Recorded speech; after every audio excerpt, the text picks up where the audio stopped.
హరి ఓం నమస్తే. భాగవతం. హిరణ్యాక్షుడు వరుణుని యుద్ధానికి ఆహ్వానిస్తాడు. అప్పుడు వరుణుడు చెప్తాడు, ఈ 3 లోకాల్లో నీతో యుద్ధం చేయగల సామర్థ్యం ఉండేవాళ్ళు ఆ విష్ణుమూర్తి ఒక్కడే. ఆ వైకుంఠానికే వెళ్ళి నీ శక్తి సామర్థ్యాలు ప్రదర్శించు అనేసి చెప్తే, సరే ఇన్నాళ్ళకైనా నాతో యుద్ధం చేసేదానికి ఒక్కడైనా దొరికినాడు కదా అనేసి హిరణ్యాక్షునికి సంతోషమైపోతుంది. వైకుంఠానికి బయలుదేరుతాడు. ఆకాశంలో ప్రయాణం చేస్తూ ఉంటే హిరణ్యాక్షుడు అప్పుడు నారద మహర్షి ప్రశ్నిస్తాడు, ఎవరిపైన యుద్ధానికి గద తిప్పుతూ వెళ్తున్నావు అని అడుగుతాడు. అందుకే హిరణ్యాక్షుడు చెప్తాడు, ఎవరో విష్ణుమూర్తి వైకుంఠంలో ఉన్నాడట, నాతో యుద్ధం చేయగలిగేది అతడొక్కడే అని తెలిసింది, అందుకే అతనితో యుద్ధం చేసేదానికి వైకుంఠం వైపు పోతున్నాను అని చెప్తాడు. చెప్తే అప్పుడు నారదుడు నవ్వి ఇలా అంటాడు, నీకు కావలసిన విష్ణుమూర్తి వైకుంఠంలో లేడు, పాతాళంలో ఉన్నాడు, యుద్ధం కావాలంటే నువ్వు అక్కడికే వెళ్ళు అని చెప్తే హిరణ్యాక్షుడు పాతాళానికి వెళ్తాడు.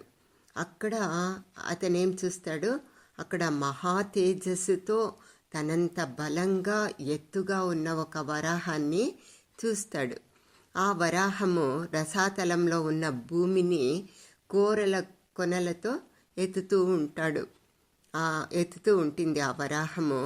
హిరణ్యాక్షుడు అడుగుతాడు, నువ్వే నా విష్ణుమూర్తివి, ఇలా పంది రూపంలో పాతాళంలో దాక్కొని ఉన్నావా? నీకోసమే నేను వచ్చాను, నాతో యుద్ధం చెయ్యి అంటాడు.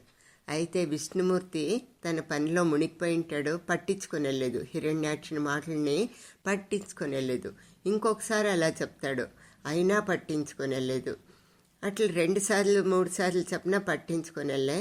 అప్పుడు మళ్ళీ హిరణ్యాక్షుడు అంటాడు, ఆ భూమండలాన్ని ఎత్తేదానికి నువ్వు ప్రయత్నం చేస్తాండవు, అయితే ఆ భూమి నాది, దానిని దొంగలించాలని ప్రయత్నం చేస్తానవా, నేను ఆజ్ఞాపిస్తున్నాను, దాన్ని అక్కడే ఉంచు అనేసి అంటాడు.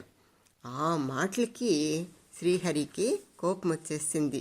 కోపోద్రిక్తుడై భూమిని అక్కడే కదలకుండా నిలిపేసి ఒక్క క్షణము ఆ వరాహము కళ్ళు మూసుకుంటుంది.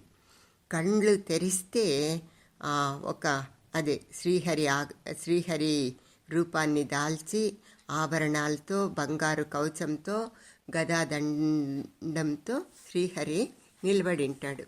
ఇద్దరి మధ్య అప్పుడు భీకరంగా యుద్ధం అనేది జరుగుతుంది. నెలలు గడుస్తున్నా కూడాను యుద్ధానికి అంతు లేకుండా పోతుంది.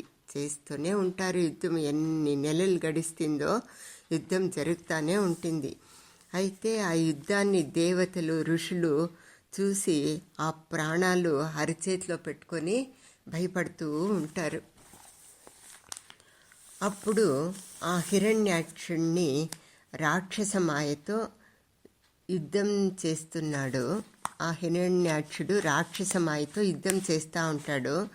ఆలస్యం చేయకుండా రాత్రి కాకుండానే ఆ రాక్షసుని చంపు అనేసి మునులంతా కూడాను వేడుకుంటారు. ఎందుకంటే రాత్రి అయిపోతే రాక్షసుల బలము చాలా అయిపోతుంది కదా. అందుకే ఆ హిరణ్యాక్షుడు రాక్షస మాయతో చేస్తున్నాడు. తక్షణమే అతన్ని ఇప్పుడే చంపేయి, లేదంటే రాత్రి అయిపోతుంది అని ఋషులు వేడుకుంటారు. ఆ ప్రార్థన విన్న వెంటనే శ్రీహరి తన చక్రాయుధాన్ని వేస్తాడు. ఆ వాయువు మేఘాల్ని చెదిరిగొట్టినంత సులభంగా చక్రాయుధంతో రాక్షసమాయ ఛేదించేసి హిరణ్యాక్షుణ్ణి సంహరిస్తాడు. బ్రహ్మాది దేవతలు మునులు విష్ణువుని అనేక విధాలుగా స్తోత్రం చేస్తారు. దేవదుందుబులు మోగుతాయి, పూలవాన కురుస్తుంది. ఆ విధంగా హిరణ్యాక్షుడు మరణించాడు. వాళ్ళిద్దరి మధ్య యుద్ధం అనేది నిలిచింది అంటేనే లోకాలన్నీ కూడాను శాంతించాయి. హిరణ్యాక్షుణ్ణి సంహరించేసి శ్రీహరి ఆ భూమిని రక్షించి తన వరాహ అవతారాన్ని చాలించేసి వైకుంఠానికి వెళ్ళిపోతాడు. ఇప్పుడు కపిలాచార్యుని గురించి తెలుసుకుందాం. బ్రహ్మ సృష్టించిన ప్రజాపతులలో కర్దముడు ఒకడు. అతను సరస్వతీ నదీ తీరంలో నివసించేవాడు. కర్దముడు సరస్వతీ నదీ తీరంలో నివసిస్తూ ఉండే.